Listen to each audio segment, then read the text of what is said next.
Hi, my name's Aaron Stem. I grew up in Santa Fe, New Mexico. I am the athletic trainer at Piedra Vista High School in Farmington, New Mexico.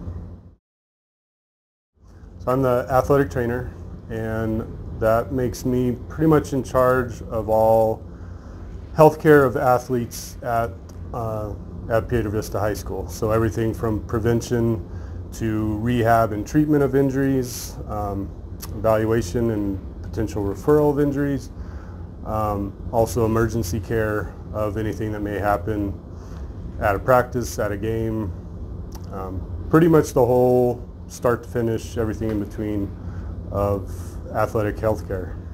If there is a typical day, I come in towards the end of the day once sports start getting going. So we have a 7th hour athletic period.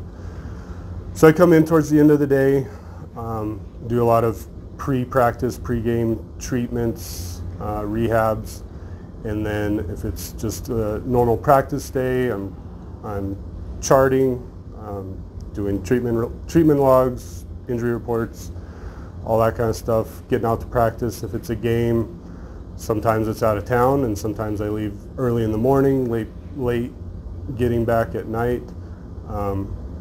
So yeah, there's no 2 days really the same because everything's always changing.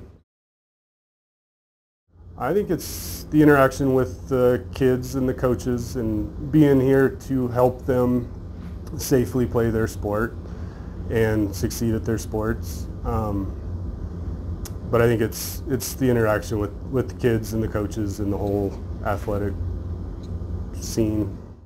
You know, when you're dealing with a freshman that's never played high school football before and it's next level and they get hurt significantly maybe for the first time, putting yourself in their shoes and kind of seeing, you know, that's scary, and to not know what's going on and trying to be there and explain it and help them and try to get them feeling better, I think it's a big part of it. I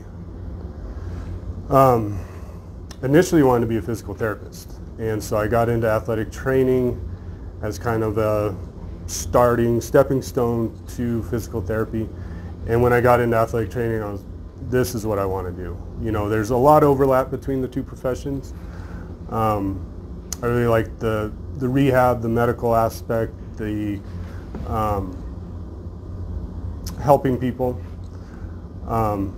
But when I kind of was introduced into athletic training almost by accident, I realized that I really enjoy the ever-changing aspect of it, the emergency side of things. So you have to go through an accredited athletic training program.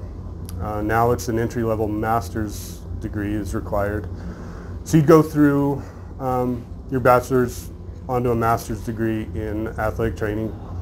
Then there's a national certification through the BOC, it's the Board of Certification. So that's a national certification. And then in New Mexico, there is a state medical license. And with that, there's continuing ed. You have to, you know, keep up on everything, make sure you're current, and